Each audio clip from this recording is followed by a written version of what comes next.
బీజేపీకి షిఫ్ట్ అయింది ఈ ఓటంతా. కాబట్టి రానున్న కాలంలో ఉప ముఖ్యమంత్రి తీసుకొని ఈ ఓట్లని మిగతా వెనకాల ఉన్నటువంటి శివసేన అనుకున్నటువంటి ఓట్ల మొత్తాన్ని కన్సాలిడ్ చేసుకోవడానికి ప్రయత్నం చేస్తుంది. ఎప్పుడు కూడా బీజేపీ చూపు రాష్ట్రాల మీద కాకుండా కేంద్ర అధికారం మీద ఆ చూపు ఉంటుంది, ప్రియారిటీ అక్కడ ఉంటుంది. కాబట్టి భవిష్యత్తులో కన్సాలిడేట్ చేసుకోవటానికి ఈ శివసేన ఇంకా మిగిలినటువంటి ఓటింగ్ను కూడా రాబట్టుకోవటానికి, దానికి ప్రోగ్రామేటిక్గా డెవలప్ కావటానికి ఇంపార్టెన్స్ ఇస్తుంది. ఇది ఒక అంశం. తర్వాత రెండో అంశం ఏమిటంటే, ఇవాళ ఆడాడ ఎలక్షన్లో 19 ఎలక్షన్లో శరద్ పవార్ గ్రూప్ ఒకటిగానే ఉంది. అజిత్ పవార్ని గెలిచడం ద్వారా ఒక సెక్యులర్ ఓటు కాంగ్రెస్కి లభించే ఓటు చీలిపోయింది. అది ఇవాళ ఖచ్చితంగా బీజేపీ కూటమికి అడ్వాంటేజ్గా మారింది. ఇది రెండోది. మూడోది, సెక్యులర్ ఫ్రంట్ అనుకుంటే ఆ ఫ్రంట్కు రావాల్సినటువంటి ఓటింగు చాలా గ్రూపులుగా చేరిపోయింది. ఇప్పుడు అంబేద్కర్ మనవడు ప్రకాష్ అంబేద్కర్ ఒక ఫ్రంట్లో పోటీ చేశాడు. ఆ ఓట్లు గతంలో 7% ఓట్లు వచ్చినాయి 19 ఎలక్షన్లో. ఈ సంవత్సరం ఎంత ఎలక్షన్స్ వచ్చినా మొత్తం మీద కాంగ్రెస్ కూటమికి రావాల్సిన ఓట్లు అంబేద్కర్ రూపంలో జీలిపోయినటువంటి పరిస్థితి 6-7% ఉన్నది. ఇది మూడో కారణం. నాలుగోది, మిగతా గ్రూపులు కూడా ఉన్నటువంటి ఇతర గ్రూపులు కూడా చిన్న చిన్న గ్రూపులు బీజేపీకి వ్యతిరేకంగా ఓటు వేయాల్సినటువంటి గ్రూపులన్నీ కూడా వేరువేరుగా పోటీ చేశాయి. అందులో పెజెంట్ వర్కర్స్ అండ్ పార్టీ ఉంది, తర్వాత వర్లీ ఏరియాలో పలుకుబడినటువంటి సిపిఎం ఉంది, ఇతర ఉన్నాయి. అవన్నీ కూడా బీజేపీకి వ్యతిరేకంగా వేయాల్సిన ఓటు వాళ్ళే వేసుకున్నారు. ఈ 4-5 కారణాలతో పాటు గవర్నమెంట్ ఉండగా షిండే మహిళలకు ఒక ప్రోగ్రాం తెచ్చాడు, క్యాష్ క్రెడిట్ ప్రోగ్రాం. దరిదాపు 3-4 నెలల నుంచి క్యాష్ జమ అవుతుంది. బాగా ఆ ప్రోగ్రామ్ తోటి ఎలక్షన్స్ ముందర ఒక 6 నెలల నుంచి మంచి ఇన్ఫ్లుయెన్స్ చేయగలిగారు. మన ఎగ్జిట్ పోల్స్ లో కూడా మహిళలు ఈసారి బీజేపీకి ఓటు చేయబోతున్నారు అని చెప్పేసి వాళ్ళ రిజల్ట్ లో భాగంగా వాళ్ళు వెల్లడించారు కూడా. ఇది 5వ కారణం. తర్వాత మరొకటి ఏమిటంటే, ఇవాళ మహారాష్ట్రలో అనేక డిస్టర్బెన్సెస్ వచ్చినాయి. బిష్నోయి గ్యాంగు వార్నింగ్లు ఇవ్వటం, తర్వాత వ్యక్తిగత హత్యలు చేయటం, ఇటువంటి చాలా డిస్టర్బెన్స్ వచ్చాయి బాంబేలో కానీ ఇతరులు కానీ. సెక్యూరిటీ అవసరం ఈ చీలిక గుంపులకు, లేదా ఇటువంటి వాటిలో వేసేదానికన్నా ఒక స్టేబుల్ గవర్నమెంట్ అవసరం. ఆ స్టేబుల్ గవర్నమెంట్ బీజేపీ ద్వారానే సాధ్యం అవుతుందని చెప్పేసి న్యూట్రల్స్ అంతా కూడా ఇవాళ బీజేపీ ఫ్రంట్కి వేసినటువంటి పరిస్థితి అవపడుతుంది.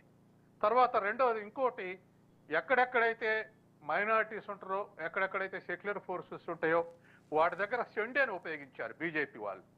ఇవాళ దరిదాపు కాంగ్రెస్ ఓడిపోతున్న సీట్లలో షిండే పార్టీ ఎక్కువ గెలుస్తూ అవపడుతుంది ఆ ట్రెండ్. కాబట్టి ఒక 7-8 ఫ్యాక్టర్లు ఇవాళ ఆ బీజేపీ గవర్నమెంట్ ఫామ్ చేయటంలో ప్రధాన పాత్ర వచ్చినాయి. ఆఖరిగా ఏమిటంటే, ఎలక్షన్ మేనేజ్మెంట్ ఈ దేశంలో బీజేపీకి వచ్చినట్లు ఎవరికి రాదు.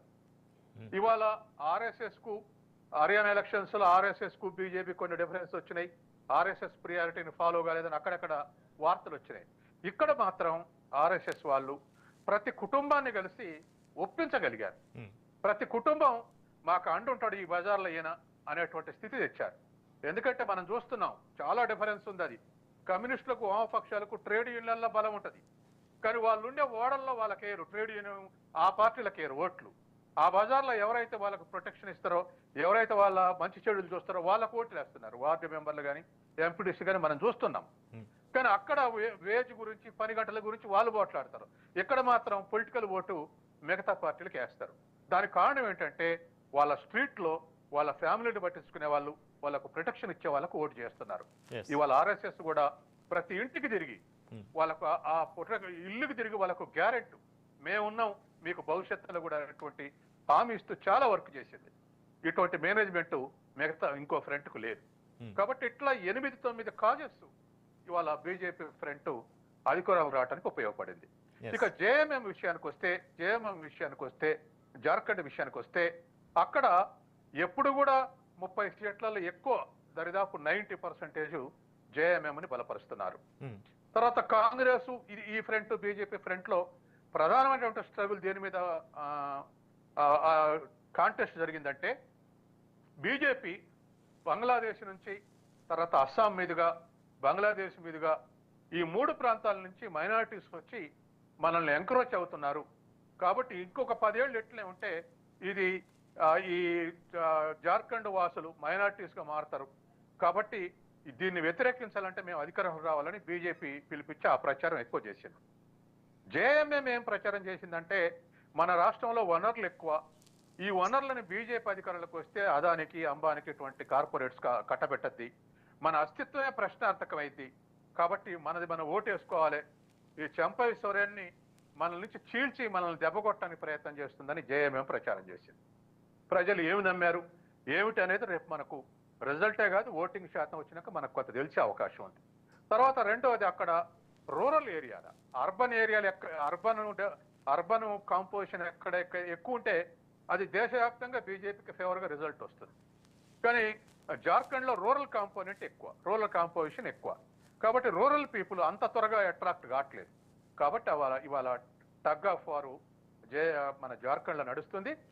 జేఎంఎం